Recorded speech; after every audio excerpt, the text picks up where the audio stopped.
Hello students, welcome back to yet another lecture. So in the previous lecture we have discussed about introduction to agronomy. So आज का जो lecture है हम लोग आज discuss करेंगे प्रिंसिपल ऑफ एग्रोमेट्रोलॉजी. ओके, सो आप लोग अगर इंट्रोडक्शन पार्ट नहीं देखे हो, आप लोग अगर उसका जो लेक्चर है उसमें आप फोकस नहीं किए हो, उसको आप नहीं सुने हो, तो आप जाके उसको पहले सुन लो और उसका नोट्स बना लो. उसके बाद इसको देखना, एग्रोमेट्रोलॉजी सेक्शन को देखना. तो आज हम लोग बात करेंगे एग्रोमेट्रोलॉजी और उसका जो डिफरेंट कॉन्सेप्ट्स है और डिफरेंट क्वेश्चंस क्या क्या पूछा जाता है एग्जाम में, उसको हम लोग आज स्टडी करेंगे. राइट, तो एग्रोमेट्रोलॉजी क्या है? एग्रोमेट्रोलॉजी है agricultural metrology. Okay, agricultural metrology. Metrology मतलब एग्रीकल्चर मतलब क्या है, हम लोग इंट्रोडक्शन में उसको डिस्कस कर चुके हैं. एग्रीकल्चर जो है एक बायोलॉजिकल साइंस है और उसमें हम लोग क्रॉप और एनिमल्स को लेके हम लोग क्या करते हैं, कुछ प्रोड्यूस, कुछ इकोनॉमिकली आउटपुट, कुछ रिसोर्सेस लेके कुछ इकोनॉमिकली आउटपुट के लिए उसको हम लोग प्रैक्टिस करते हैं. मेट्रोलॉजी क्या है? वेदर फेनोमेनन है. ओके, एटमॉस्फेरिक जो फेनोमेनन है उसको मेट्रोलॉजी बोलते हैं. तो हमारा जो क्रॉप में वेरिएशन आता है, क्रॉप प्रोडक्टिविटी, हम लोग जो क्रॉप प्लांट करते हैं इन सॉइल एंड हम लोग कुछ एक्सपेक्ट करते हैं कुछ पर्टिकुलर यील्ड, तो उसमें वेरिएशन क्यों आता है? एक तो वेदर के वजह से आता है और एक मैनेजमेंट प्रैक्टिस के वजह से आता है. तो जो वेदर के वजह से आता है वो है 67%, अराउंड 67% जो उसका जो प्रोडक्टिविटी में वेरिएशन आता है वो वेदर के वजह से आता है. और जो 33% हमारा जो मैनेजमेंट प्रैक्टिस, हम कैसे कल्टिवेट कर रहे हैं, कैसे उसको कितना फर्टिलाइजर दे रहे हैं, कितना फ्लावरिंग कैसे किए हैं, उसके बाद कौन सी वेराइटी ले रहे हैं, कितना स्पेसिंग दे रहे हैं, उसके ऊपर डिपेंड करता है, मैनेजमेंट के ऊपर डिपेंड करता है 33%. ओके, तो मेट्रोलॉजी क्या है? मेट्रोलॉजी है physics of weather phenomena. Weather phenomena जो है एटमॉस्फेयर में जो वेदर, हम जैसे बोल रहे हैं कि ये एक लाइक टेम्परेचर आज कम है, आज ठंड लग रहा है, आज रेनी है, आज ड्राई डे है, तो ये सब क्या है? ये एक वेदर है. वेदर मतलब day to day activity of the atmosphere, day to day phenomena of atmosphere, that is weather. Weather is the physics of weather phenomena is known as meteorology. Okay, climate क्या है? Climate जो है ये एक long term में, एक particular एक long geographical region में, एक लार्ज एरिया में जो लॉन्ग टर्म में जो वेदर का एवरेज है उसको बोलते हैं climate. Climate is derived from Greek word klima, that means slope of earth. जो क्लाइमेट वर्सेस वेदर जो डिफरेंस क्या है? Particularly weather is the day to day phenomena. Okay, आज रेन हो रहा है मतलब आज रेनी डे हो गया, लेकिन जो क्लाइमेट है वो एक certain period, certain like years of average. Okay, years of average of that weather phenomena is known as climate. And climate जो है वो एक पर्टिकुलर एक लार्जर एरिया को रिप्रेजेंट करता है. वेदर जो है एक पर्टिकुलर लोकेशन पे भी वेदर काउंट किया जा सकता है.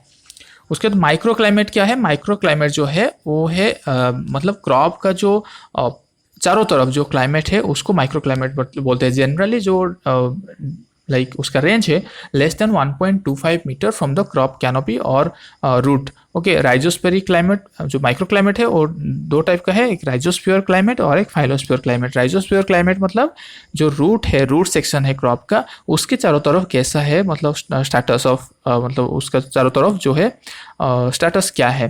और फाइलोस्फीयर क्लाइमेट जो है वो क्रॉप का फॉलिएज के चारों तरफ जो क्लाइमेट है. ओके, ये सपोज हो गया एक प्लांट, यहाँ पे रूट हो गया सिस्टम, ये फॉलिएज हो गया उसका जो लीव्स वगैरह हो गया, तो ये जो क्लाइमेट है ये बोलते हैं राइजोस्फेरिक क्लाइमेट और इसको बोलते हैं फाइलोस्फेरिक क्लाइमेट. ओके, सो थर्मोमीटर और बारोमीटर ये सिग्निफिकेंटली एनहांस किया था हमारा जो स्टडी है वेदर के ऊपर, इसको ये एनहांस किया था थर्मोमीटर और बारोमीटर. थर्मोमीटर कौन डिस्कवर किया था? गैलीलियो ने इन 1593 एंड टॉरिसेली ने इसको डिस्कवर किया था, बारोमीटर को डिस्कवर किया था 1643 में.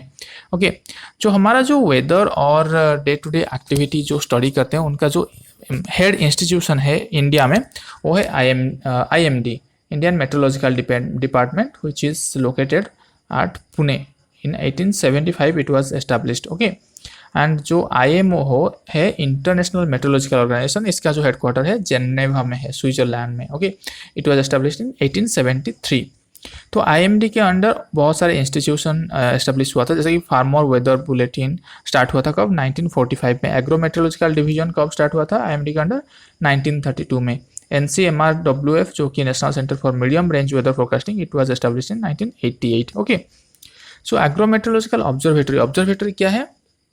जहाँ पे डिफरेंट इंस्ट्रूमेंट्स रहता है और वो क्या करता है, वेदर स्टडी करता है, वेदर को रिकॉर्ड करता है, observatory. Okay, so there broadly two types of observatories are there, synoptic observatory and climatological observatory. Climatological observatory again divided into meteorological observatory and agrometeorological observatory. हम लोग जैसे एग्रीकल्चर पढ़ रहे हैं तो हम लोग इसके ऊपर ज़्यादा फोकस करेंगे एग्रोमेट्रोलॉजिकल ऑब्जर्वेटरी के ऊपर। तो एग्रोमेट्रोलॉजिकल ऑब्जर्वेटरी जो है वो 5 टाइप्स का होता है। One is A, class A, B, C, D, E. जो क्लास ए ऑब्जर्वेटरी है उसको बोलते हैं प्रिंसिपल एग्रोमेट्रोलॉजिकल ऑब्जर्वेटरी, जो पुणे में है। देन क्लास बी का जो ऑब्जर्वेटरी है उसको बोलते हैं ordinary agrometeorological observatory, and that is again divided into crop weather observatory and non crop weather observatory. Then class C observatory जो है उसको बोलते हैं ऑक्सिलरी ऑब्जर्वेटरी। क्लास डी को बोलते हैं पायलट बैलून का माइक्रोमेटेरो स्टेशन। क्लास ई को बोलते हैं इवापोरेशन स्टेशन। यहाँ पे लाइसीमीटर यूज होता है।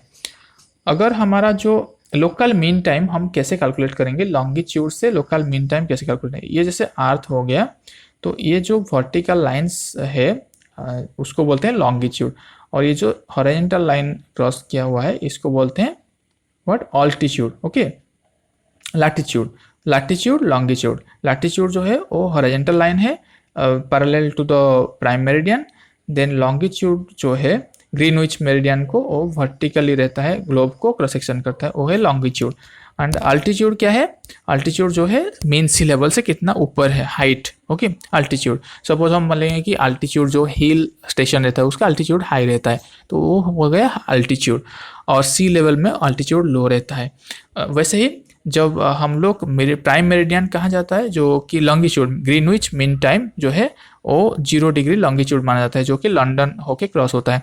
उसके बाद हम राइट को अगर आते हैं तो फिर 1-1 डिग्री जैसे बढ़ता जाएगा। तो इंडिया में जो हमारा जो इंडियन स्टैंडर्ड टाइम है उसका जो लॉन्गिट्यूड है 82 डिग्री 82 हाफ डिग्री जो है 82.5 डिग्री 82 डिग्री 5 मिनट जो है वहाँ पे क्रॉस करता है। जो इंडिया का जो इंडियन स्टैंडर्ड टाइम का जो लॉन्गिट्यूड है वो इलाहाबाद होके क्रॉस करता है। तो लोकल मीन टाइम हम कैसे कैलकुलेट करेंगे फ्रॉम इंडियन स्टैंडर्ड टाइम जो है, वहाँ से लोकल मीन टाइम कैसे कैलकुलेट करेंगे, local mean time is equal to Indian standard time -4 into lambda S, जो स्टैंडर्ड लॉन्गिट्यूड है, minus lambda of that locality. Okay, so अगर हमको मणिपुर का लोकल मीन टाइम कैलकुलेट करना है तो इंडियन स्टैंडर्ड टाइम क्या है 82 डिग्री हाफ, तो -4 इंटू लैम्ब्डा ए स्टैंडर्ड जो है। ओके, इंडियन स्टैंडर्ड टाइम को हम यहाँ पे लिख देंगे, सपोज 6 बजा है तो 6 लिख देंगे, 6 PM -4 इंटू लैम्ब्डा एस जो है 82 हाफ यहाँ पे लिखेंगे, और लैम्ब्डा एल जो लोकल मणिपुर का जो लॉन्गिट्यूड है उसको मेंशन कर देंगे तो आ जाएगा लोकल मीन टाइम। ओके, तो ऐसे कैलकुलेट करेंगे। हाइट ऑफ इंस्ट्रूमेंट्स, जो हमारा एग्रोमेट्रोलॉजिकल ऑब्जर्वेटरी में डिफरेंट टाइप्स का इंस्ट्रूमेंट रहता है उसका हाइट कभी कभी पूछ लेता है एंट्रेंस एग्जाम में। जो माइक्रोक्लाइमेटिक पोस्ट है उसका हाइट कितना रहता है 3.68 metre from ground level. Sunshine recorder और एनेमोमीटर और विंड वैन इनका जो हाइट रहता है 3.08 मीटर में रहता है। स्टीफेंसन स्क्रीन जिसमें हमारा जो wet bulb thermometer, dry bulb thermometer, maximum thermometer, minimum thermometer etcetera रहता है, उसका जो हाइट रहता है 1.22 मीटर रहता है। ऑटोमेटिक रेन गज उसका हाइट रहता है 75 centimetre from ground. Ordinary rain गज और इवापोरेशन पैन इसका हाइट रहता है 30 centimetre from ground. Okay, so diameter, different जो इंस्ट्रूमेंट यूज होता है एग्रोमेट्रोलॉजिकल ऑब्जर्वेटरी में उसका डायमीटर कितना रहता है ये भी कभी कभी एग्जाम में पूछ लेता है। USWB class A open pan evaporimeter जो है ये जनरली यूज होता है, तो उसका डायमीटर जो है 120.7 सेंटीमीटर रहता है। ग्लास ग्लोब सनशाइन रिकॉर्डर जो है उसका डायमीटर रहता है 10 centimetre. Funnel rim self recording rain gauge जो रहता है उसका डायमीटर रहता है 20.3 centimetre. Funnel rain ordinary rain gauge जो रहता है उसका डायमीटर रहता है 12.7 सेंटीमीटर। तो ये हाइट और diameter of the instruments. Then isopleth, isopleth क्या है, सिमिलर स्कॉलर क्वांटिटी जो है एक साथ, अगर सपोज रेनफॉल डिफरेंट लोकेशन में वर्ल्ड में एक साथ इतना मतलब पर्टिकुलर 2 mm रेनफॉल हो रहा है तो फिर उसको जो लाइन कनेक्ट करता है उसको बोलते हैं isopleth line. Okay, suppose throughout the globe कुछ रीजन है जिसको हम जहाँ पे एक ही सेम टेम्परेचर रहता है, ओके, उसी पर्टिकुलर पीरियड में, तो उसको जब हम ड्रॉ करेंगे एक लाइन में बना के तो उसको बोलते हैं आइसोथर्म, क्योंकि वहाँ पे टेम्परेचर ऐसे इक्वल रहता है। तो डिफरेंट आइसोप्लेथ्स आर देयर, जैसे रेनफॉल अगर इक्वल हुआ तो वहाँ पे जो लाइन कनेक्ट होगा उसको बोलते हैं आइसो हाइट। अगर विंड वेलोसिटी सेम होगा तो आइसो टैग, अगर क्लाउड कवर वैसे रहेगा तो आइसो नेफ। थर्मल एनोमलीज रहेगा आइसोनॉर्मल, अगर प्रेशर रहेगा तो आइसोबार, अगर टेम्परेचर रहेगा आइसोथर्म। तो ये चीज़ याद रख लेना। Constant proportion of atmospheric gases is seen up to 80 kilometres. Atmosphere में डिफरेंट गैसेस रहता है, इसका जो कांस्टेंट प्रोपोर्शन रहता है 80 किलोमीटर्स तक वो कांस्टेंट रहता है, राइट। उसके बाद ओजोन कंसंट्रेशन कहाँ पे रहता है ज़्यादा, 15 टू 35 किलोमीटर ऊपर जो है वहाँ पे ओजोन कंसंट्रेशन ज़्यादा रहता है। मेनली ओजोन कंसंट्रेशन वहाँ पे पाया जाता है। कौन सी जोन में आता है, स्ट्रेटोस्फीयर में। स्ट्रेटोस्फीयर में जनरली ओजोन पाया जाता है और उसको बोलते हैं ओजोनोस्फीयर, राइट। वाटर वेपर इन lower atmosphere. Water vapour generally जो रेनफॉल होता है वाटर वेपर पाया जाता है वो लोअर एटमॉस्फेयर में पाया जाता है। जनरली जो एटमॉस्फेयर है वहाँ पे जो वाटर वेपर रहता है 4% वॉल्यूम बेसिस में रहता है और 3% वेट बेसिस में होता है। तो हमारा जो एटमॉस्फेरिक लेयर है वो क्या क्या लेयर है, पहला जो लेयर है वो ट्रोपोस्फियर है, उसके बाद स्ट्रेटोस्फियर है, उसके बाद मेसोस्फियर है, उसके बाद थर्मोस्फियर है। ये चारों लेयर है, मेजर लेयर जो है एटमॉस्फियर के। ओके, लैप्स रेट क्या है, लास्ट रेट हम अगर जैसे ऊपर जाएंगे, ट्रोपोस्फियर में बोल रहा हूँ, तो हम जितना ऊपर जाएंगे उतना टेम्परेचर डिक्रीज होता जाएगा। तो जनरली एक स्टैंडर्डाइज किया गया है कि 1 किलोमीटर अगर हम ऊपर जा रहे हैं और अल्टीट्यूड हमारा इंक्रीज कर रहे हैं तो वहाँ पे 6.5 डिग्री सेल्सियस डिक्रीज होता है, और 1000 फीट अगर ऊपर जाते हैं तो फिर 3.5 डिग्री फ़ारेनहाइट ये डिक्रीज होता है। तो इसको बोलते हैं लैप्स रेट, राइट। तो अगर एडियाबैटिक लैप्स रेट क्या होता है, एडियाबैटिक लैप्स रेट होता है वो 10 डिग्री सेल्सियस पर किलोमीटर होता है। इसमें क्या है, सपोज एक ब्लॉक ऑफ एयर जो है, एयर मास एक साथ मूवमेंट होता है, राइट। उसका जो मॉइस्चर रहता है वो कांस्टेंट रहता है, एयर मास एक साथ मूवमेंट होता है from lower altitude to higher altitude, तो उसका जो टेम्परेचर वेरिएशन रहता है तो उसको क्या बोलते हैं, एडियाबैटिक लैप्स रेट। इसका वैल्यू जो है 10 डिग्री सेल्सियस पर किलोमीटर। ये दोनों में कंफ्यूज मत होना, lapse rate, normal lapse rate and adiabatic lapse rate, ये एग्जाम में आ सकता है। स्टैंडर्ड सी लेवल प्रेशर जो रहता है वो कितना रहता है, 1013.25 मिलीबार। ओके, सो कोरियोलिस इफेक्ट क्या रहता है, कोरियोलिस इफेक्ट जो है अर्थ का मूवमेंट और रोटेशन की वजह से ये होता है, एक फोर्स आता है due to earth rotation, change in wind direction and not speed. Coriolis force की वजह से जो अर्थ का मूवमेंट होता है, जो रोटेशन होता है, उसके वजह से जो विंड डायरेक्शन में चेंजेस आता है उसको बोलते हैं कोरियोलिस इफेक्ट। इसमें विंड स्पीड में जो चेंजेस कुछ नहीं आता है। सो कोरियोलिस फोर्स की वजह से टुवर्ड्स राइट जो विंड मूवमेंट होता है टुवर्ड्स राइट होता है in northern hemisphere and towards left होता है in southern hemisphere. And higher Coriolis effect was found in generally pole region में, जो है ये सपोज अर्थ हो गया, ये जो पोल रीजन में है वहाँ पे कोरियोलिस का इफेक्ट जो है ज़्यादा पाया जाता है।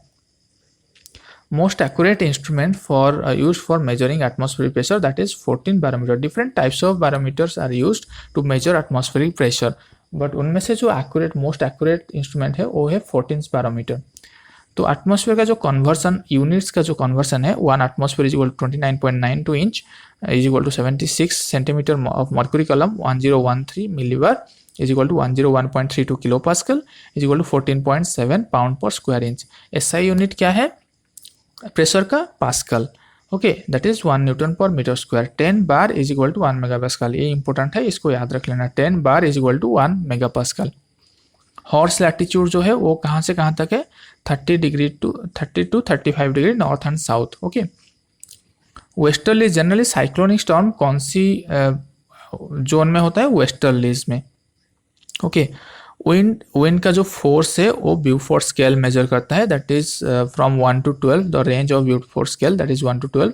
हॉरिकेन कब होता है, जब विंड का speed greater than 120 kilometre per hour होता है, उसको बोलते हैं हॉरिकेन। विंड डायरेक्शन कौन मेजर करता है, wind vane, that is the height is 3.05 metre, we have already covered. Towards geographical north, इसका जो पॉइंट रहता है वो टुवर्ड्स जियोग्राफिकल नॉर्थ रहता है। विंड स्पीड कैसे मेजर करते हैं, एनीमोमीटर रे, एनीमोमीटर में विंड स्पीड मेजर करते हैं।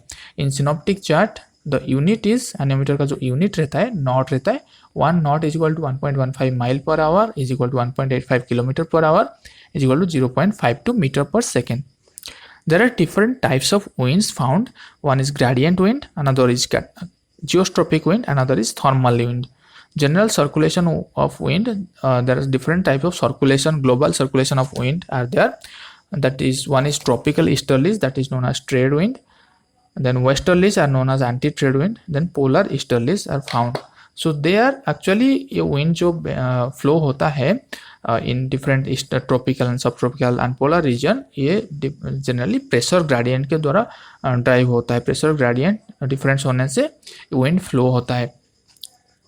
Cyclone versus anti cyclone.